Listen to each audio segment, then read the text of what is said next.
The following podcast is presented for informational and/or entertainment purposes only, with no intent of determining a psychological diagnosis or as a substitute for treatment. If you or anyone you know is struggling with mental health and/or substance abuse issues, call the SAMHSA National Helpline, 1-800-662-HELP, 1-800-662-4357. Learn more from the Substance Abuse and Mental Health Services Administration online at www.samhsa.gov. Engaging Minds is brought to you by Daranaut Health, addiction coaching and private in-home rehabilitation. Your life, your home, your recovery. Daranauthealth.com.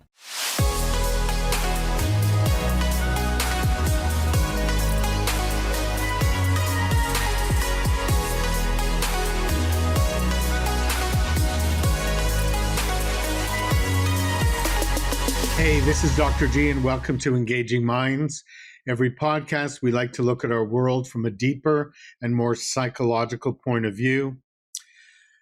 One of the things I find fascinating when I'm working with actors that I hear a lot in therapy is they'll talk about going through this incredible roller coaster ride of creativity. They'll have a time when they're working on a set or in a play or whatever it is they're working on, and it's very intense. There's a family that gets created. They're working on it all the time, and then suddenly it's like poof, and it's over, and they start to experience this emptiness. There's a void that comes over them, and it happens very suddenly. And it's a lot of times during that void, during that transitional period, where actors can feel their most vulnerable. It's as though they, have lost a family or lost a sense of creativity, and they're in this place of mourning. And that's a stage that's, again, can influence someone's success in a great way, because depending on how you can maneuver around that period will have a lot to do in how successful you are, especially the longevity of your career. And a person who's going to help me dig a little deeper and understand success of actors, celebrities, what life is like, as an entertainer is Versa Manos.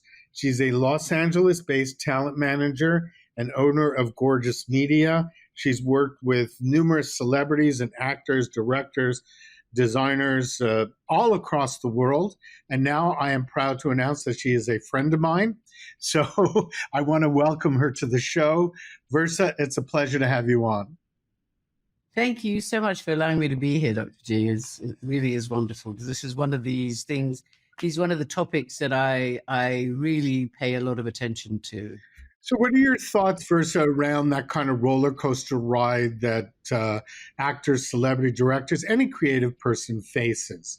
Like, what kind of advice could you give to people when they're trying to maneuver around those periods and stay successful?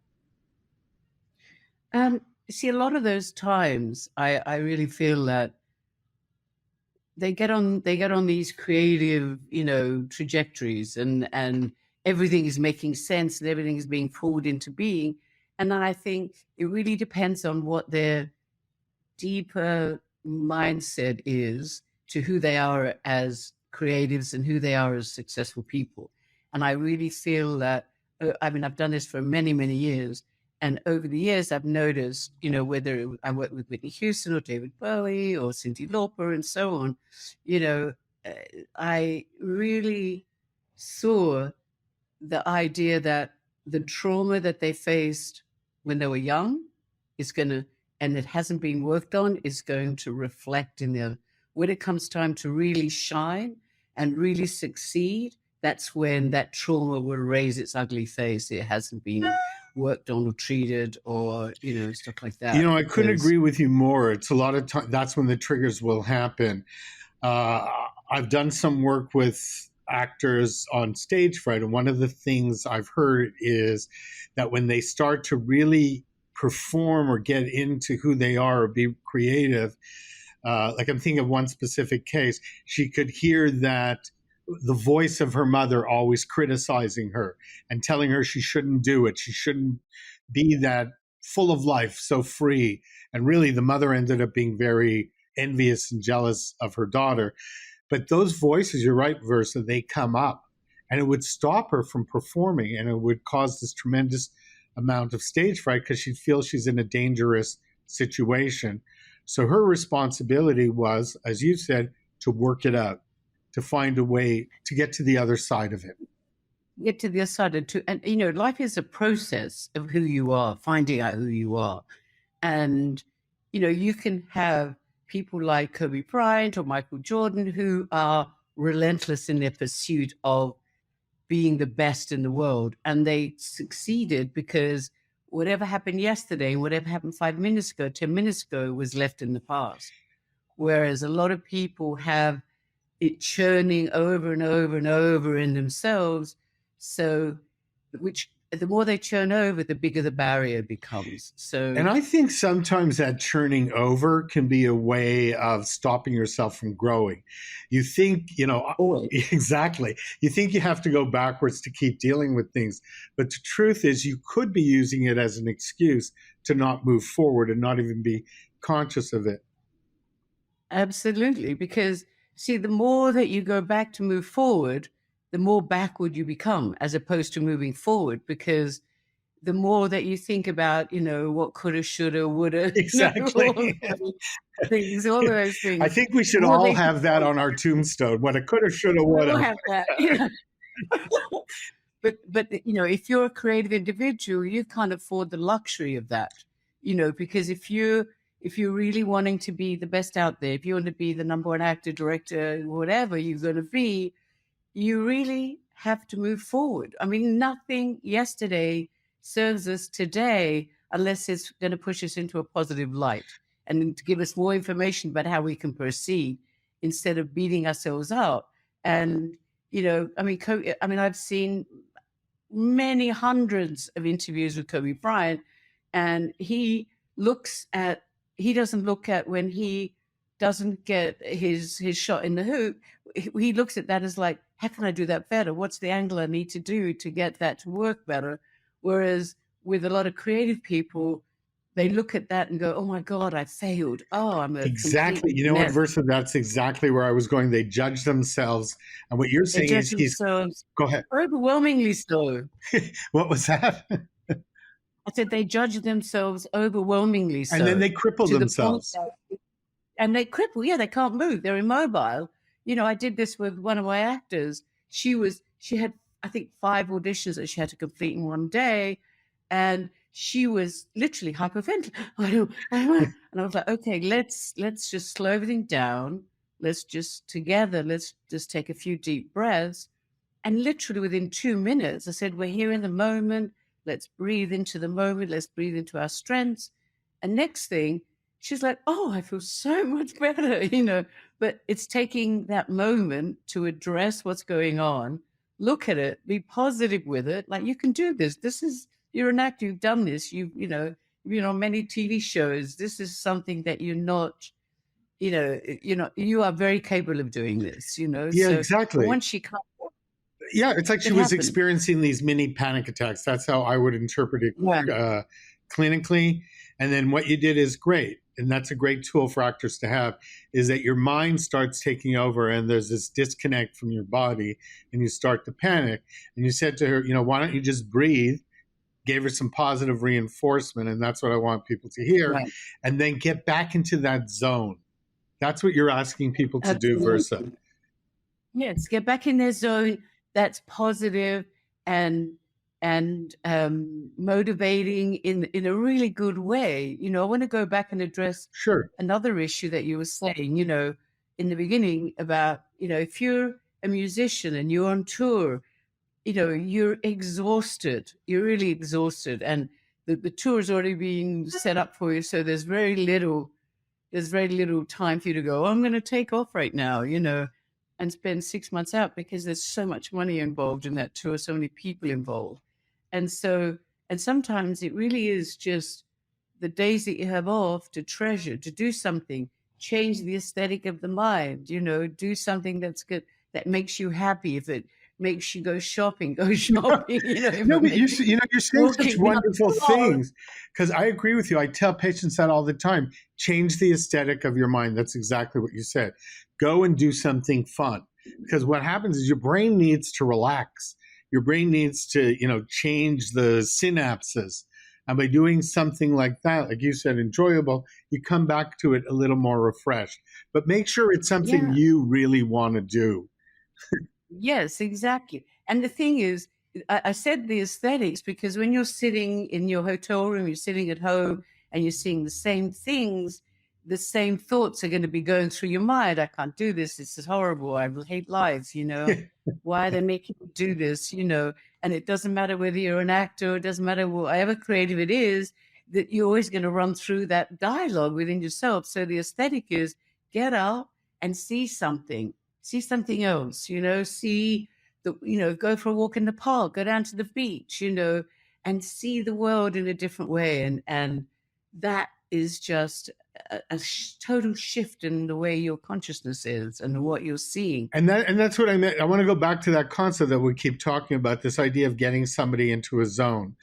The zone is the idea, it's a psychological state. And the best way to get into it is you have to find something extremely interesting. So what you said earlier about Kobe, I want to take the shot this way, I want to do it that way. It suddenly becomes interesting to him, and some of the anxiety for people that do that when they get into that zone starts to dissipate. And what it does is it opens up your creative choices. So the more interested you can become in something, the better off you're going to be. And that's when the time just seems to zoom by. And that is a great way to stay creative. And like you said, keep that process growing and changing. I wonder what, you've had this. I want to just hit one more thing here. There was a musician that I went on tour with, and remember, that when you're touring, you're getting up, you're finishing a show, you got the meet and greets, then you've got to go to the next venue by bus, you're up all night, then you've got to go to a TV show in the morning, a radio show in the morning, then you've got, print media, you've got photo shoots, interviews with magazines and stuff. Then, you probably have a 5-10 minute lunch, if that. Then you've got to go back to the venue, do, warm-ups and, sound checks and stuff. Then you have half an hour for lunch, for something to eat. And then you're back on stage, go back to the hotel, get changed. And it's a relentless task. So, and one guy said to me, I said to him, oh my God, this is overwhelming. I don't know how you cope. He goes, let me explain one thing. He goes, that 1 hour on stage, the other 23 hours make me live for that 1 hour. I was like, no, you know what? It's so true. Again, because he's so connected probably to that audience. It's like when I'm doing therapy, when you're working with a client that you're really connecting with, that intensity, that time just goes by so quickly, and it goes by like that, doesn't it? Yeah, and it's a highly creative space, and it reminds you of why you do what you do. And I know, and I know you know this too, you've worked with really some amazing people, and people think that you get to a certain level of stardom or celebrity and you never have to deal with no, or you never have to deal with accommodation. And people can't see this right now, but Versa's shaking her head. Because we know that being a creative artist is dealing with a lot of rejection, a lot of acceptance, but a lot of rejection, and some great tools. What could people do to help them with those moments? What's really important for whoever you are as a creative being, make sure you have people around you who you can trust and who can listen to you and be honest with you.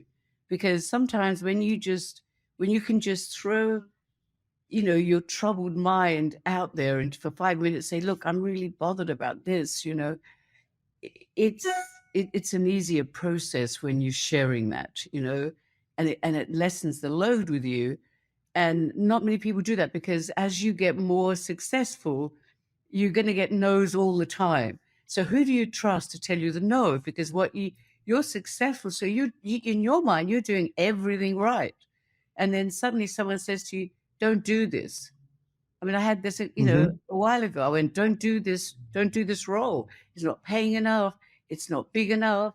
And they were like, oh, you're ridiculous. And we had a I don't mind argument. I'm Greek. We started the argument, so I Yeah, would exactly. I'm Jewish. We continued the argument. the argument. Exactly. So having a good argument is a I'm great. sure you grew up like this too, just as a side. If people aren't yelling and screaming at each other, they're not getting along. I mean, that's how they get along. Exactly. And so So, as they get more successful, they just want to hear, yes, you're amazing. Yes, this is for you. Yes, I want to do the Stephen Colbert show. Well, actually, they're not ready for it because they're booked up for 3 or 4 months. Well, you make that happen, and and yeah. and so the no's, they're not ready to hear it. But if you have someone around you that you can trust, and they say, listen, they're booked up, and this is what we're going to do. We're going to try and find something, and another date that's more convenient, and that way, Yeah. that's going to be a communication between you, and that you can trust that person. You can trust the next thing, that's going to come to you. I mean, I remember we were doing, I think it was Coca-Cola came to Whitney Houston, and they offered her $1 million for an ad. This is way back in the late 80s. And I remember sitting around with her manager then, Gene Harvey, we were talking, and he said, no, we're not going to accept it. She goes, what do you mean? It's $1 million. Oh my God. And 3 or 4 months later, Pepsi came in with $3 million.